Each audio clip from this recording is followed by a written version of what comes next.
Audio tes 1 2 1 2 dicoba.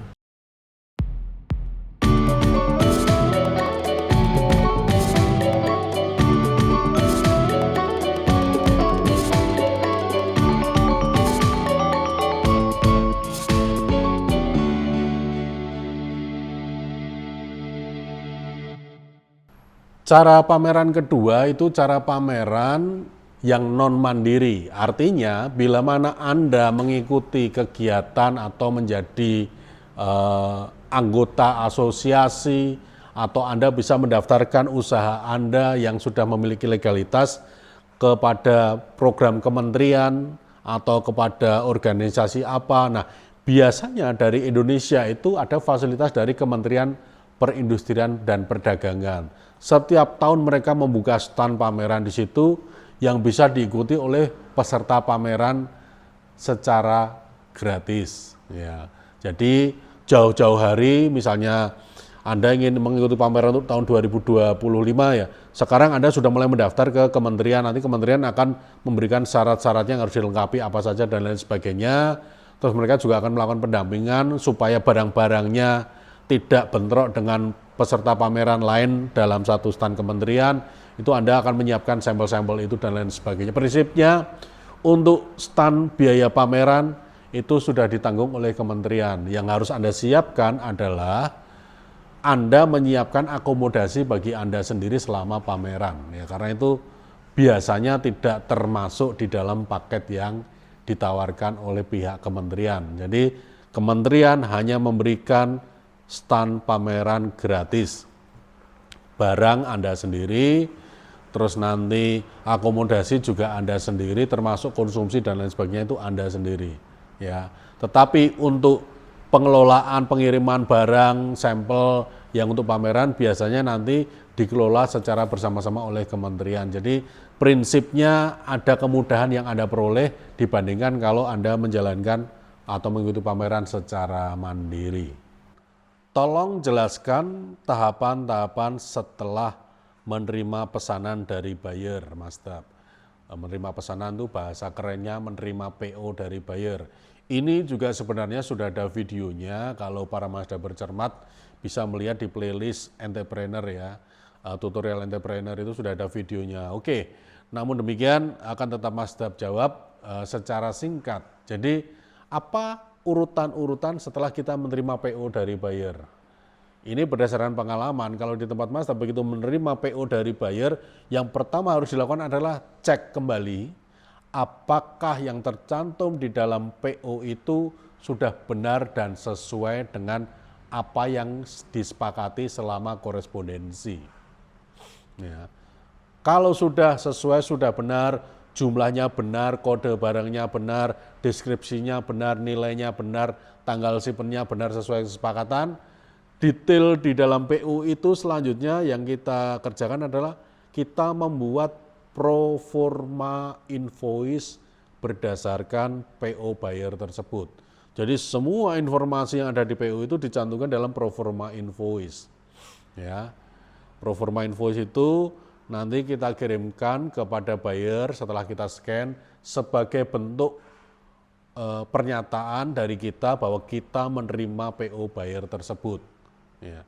Dan kita butuh konfirmasi buyer dengan cara memberikan countersign dari proforma itu. Jadi nanti buyer oke, berarti kamu sudah menerima, oke, bisa start produksi. Nah, bila mana kita itu menggunakan sistem pembayaran dengan DP, biasanya setelah proforma invoice itu nanti pihak buyer akan melakukan transfer sejumlah DP buat kita. Ya.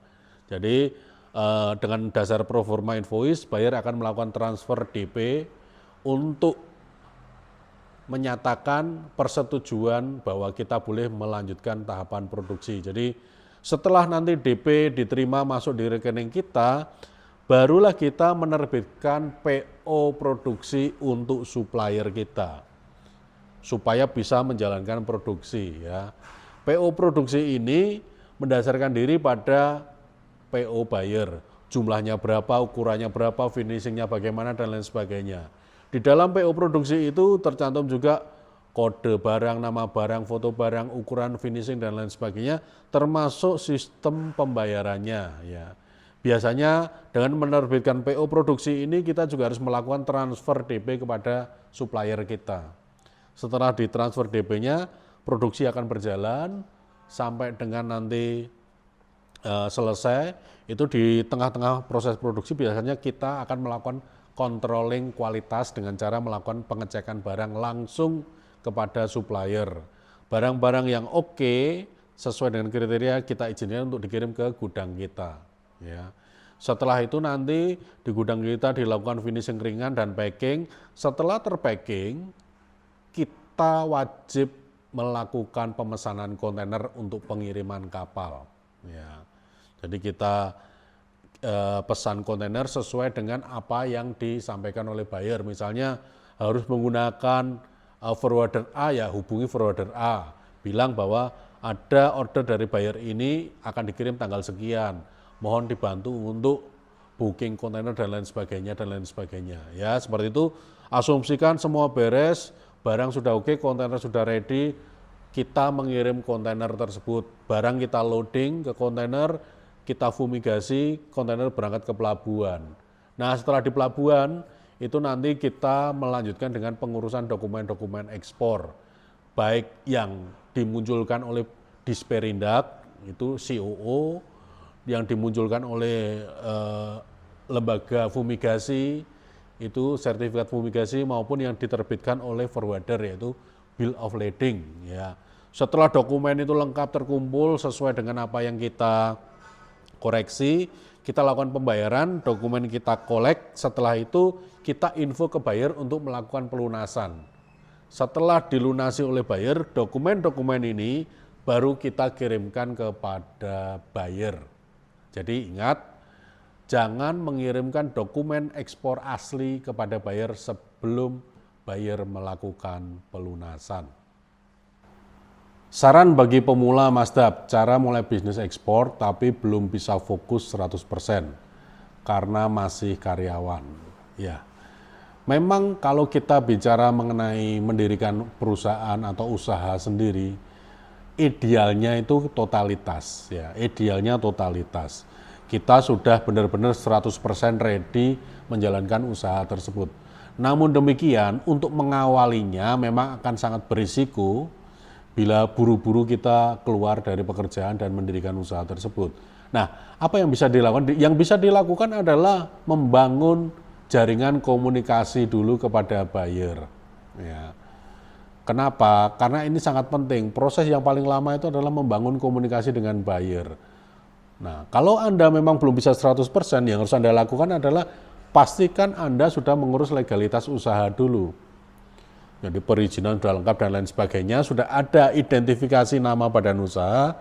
Dari situ Anda bisa mulai berkomunikasi dengan buyer dengan membawa nama perusahaan Anda, ya, menggunakan email tentu saja, melakukan perkenalan, penawaran dan lain sebagainya.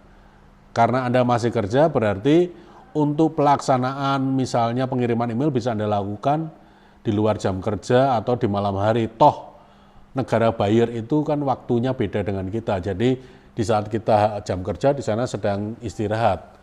Waktu kita jatah istirahat di sana jam kerja. Jadi prinsipnya tidak ada kendala mengenai waktu. Cuma memang untuk mempersiapkan sampel dan lain sebagainya itu dibutuhkan waktu yang sama karena itu dilakukan di dalam negeri Indonesia sendiri. Kalau Anda berhalangan secara waktu, ya Anda tentukan misalnya pada waktu libur Anda janjian dengan supplier untuk memproses mengenai sampel dan lain sebagainya. Ya, itu Anda lakukan secara kontinu terus sampai dengan misalnya nanti sudah mendekati closing, ya artinya sudah ada kejelasan bahwa akan ada order dan lain sebagainya. Nah, kalau sudah begitu, pilihannya adalah Anda harus bisa total menjalankan usaha Anda. Ya. Atau kalau tidak bisa, ya mau tidak mau Anda harus bekerja sama dengan partner bisnis untuk menjalankan usaha ini. Ya. Jadi itu saran dari Masdap saja. Ya.